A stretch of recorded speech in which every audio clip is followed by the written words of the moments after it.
이른 아침 햇살 받기 시간입니다. 오늘은 느헤미야 12장에서 얘기하고 있는 다윗의 규례에 대한 얘기를 좀 해보려고 합니다. 우리는 다윗 이야기를 들을 때 묘한 것을 발견하게 됩니다. 다윗의 장막과 다윗의 규례는 단순히 고대 이스라엘 예배제도를 말하는 것이 아닙니다. 성경 전체의 흐름 속에서 보면은 하나님의 임재 중심의 신앙과 메시아 왕국의 회복을 기다리는 중요한 그림자로서 표현되고 있습니다. 모세의 성막은 광야 시대의 성막이 있었습니다. 번제단, 물두멍, 성소, 지성소 이렇게 되어 있죠. 성전뜰과 성소와 지성소로 구분되어 있습니다.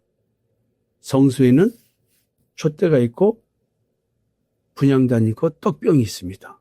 떡상이 있습니다. 지성소에는 언약궤가 안치되어 있습니다. 그런데 다윗은 언약궤를 예루살렘으로 옮기면서 다윗이 장막을 치고 언약궤만 집어넣었습니다.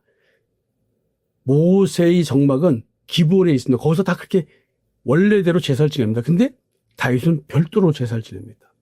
그 제사 방식이 다릅니다. 다윗의 장막은 언약궤 중심입니다. 희한하죠? 그래서 다윗 장막의 특징은 하나님의 임재 중심의 신앙이다라고 말할 수 있습니다. 다윗의 관심은 성막 그 자체의 건물이 아니었습니다. 언약궤였습니다.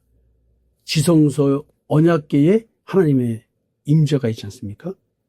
그래서 다윗은 하나님이 우리 가운데 계시다라는 신앙입니다. 그래서 끊임없이 묻는 것은 하나님이 우리 가운데 계시는가였습니다.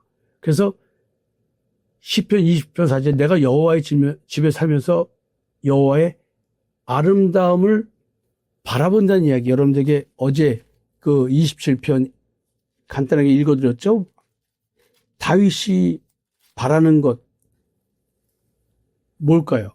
27편 4절 말씀이죠. 내가 여호와께 바라는 한 가지 일 그것을 구하려니 곧 내가 내 평생에 여호와의 집에 살면서 여호와의 아름다움을 바라보며 그의 성전에서 사모하는 그것이라. 지금 이것에 대한 실체를 이렇게 표현해내고 있는 것입니다. 다윗은 레위인들을 세워서 24시간 찬양하겠습니다. 즉 하나님의 성전된 자는요 24시간 찬양하게 되어 있습니다. 매 순간이 죄사함의 피가 흐르기 때문에 그렇습니다. 나는 죄정 율법의 사망 것에서 해방된 자로서 내 존재가 혼돈과 공허와 기쁨을 흑암에 쌓인 마음의 땅인데 거기에 예수의 피가 뿌려졌다. 그럼 내가 어떤 존재인지를 더 깊숙이 인식하게 되는 것입니다. 그래서 믿음 안에서 항상 하나님 앞에서 섬기는 자가 됩니다. 모세책에는 제사 중심인데 다윗 장막에서는 찬양과 감사 중심이 이루어집니다. 그래서 찬양의 제사가 하나님이 원하는 제사라고 하는 것입니다. 그 입술로 예수 그리스도의 십자가의 대속의 은총을 고백하고 전하는 것, 이게 찬양의 제사인 것입니다. 다윗은 하나님을 두려운 하나님이 아니라 목자와 양, 아버지와 자녀, 신랑과 신부의 언어로 하나님을 노래합니다. 느헤미야 12장에서 지금 다윗의 규례라는 단어를 계속 쓰고 있습니다. 그것은 외형적으로는 찬양체계, 레위인 조직, 예배 질서, 하나님께 감사드리는 직무를 어떻게 편성하는 것, 이 얘기입니다.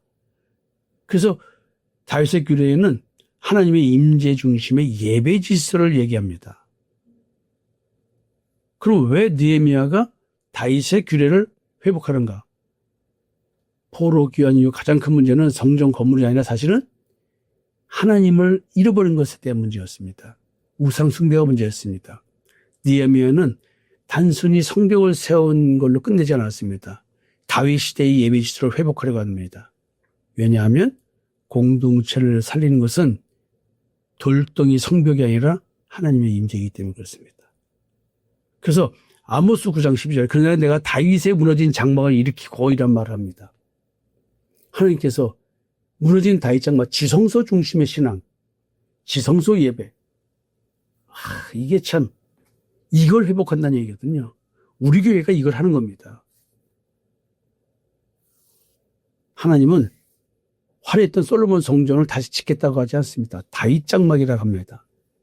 건물이 아니라 하나님의 임재에 대한 이야기이기 때문에 다윗 장막 얘기를 하는 겁니다. 그래서 신약에서도 끊임없이 무너진 다윗의 장막 회복이 된 이야기를 하고 있는 것입니다. 그래서 이제 예수 그리스도께서 십자가에 죽으실 때 성전 휘장이 찢어진 이야기, 하나님의 임재가 있는 곳으로 들어가는 길이 열렸다는 것, 이게 예수와 연합된 자에게 이루어지는 것이죠. 신약교회는 어떤 의미에서 다윗이 사모하던 다윗 장막의 완성입니다. 하나님의 임재를 사모하는 자들의 예배는 다윗 장막 예배인 것입니다. 여러분들이 오늘 다윗 규례가 무엇인지, 하나님 중심이며 하나님의 임재가 있는 것, 즉 임마누엘의 신앙이죠. 새 언약이 이루어지는 말씀 중심, 존재의 변에서 나오는 자기 존재 인식이 된 자들의 구원에 대한 감사, 그래서 늘 찬양하는 자의 삶, 찬양의 제사를 드리는 자, 이게 다윗 규례의 핵심입니다. 오늘 12장에서 성벽 봉헌식을 하는데 끊임없이 노래하는 자들이 등장합니다. 완공된 예루살렘을 자랑하는 것이 아니라 다윗 규례를 따라 하나님의 임재와 하나님의 영광이 있다는 사실을 선포하는 것입니다. 즉 예수 그리스도의 십자가의 대수연총을 믿는 믿음에 의해 된 얘기를 하고 있다고 해도 과언이 아닙니다.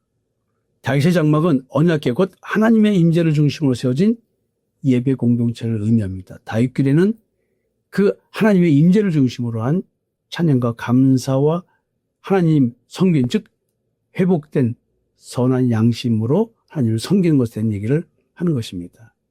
그래서 다윗 규례는 전통 복원이 아니고 신앙을 회복하는 것에 대한 이야기입니다. 그 여러분들이 다윗 장막과 모세 성막의 차이점에 대한 이야기와 그래서 지성소 신앙에 대한 이야기를 결국은 악한 양심에서 선한 양심으로 바뀐 존재의 변화에 대한 얘기를 가지고 생각해 줄 아시는 영적 분별력이 있었으면 좋겠습니다. 감사합니다.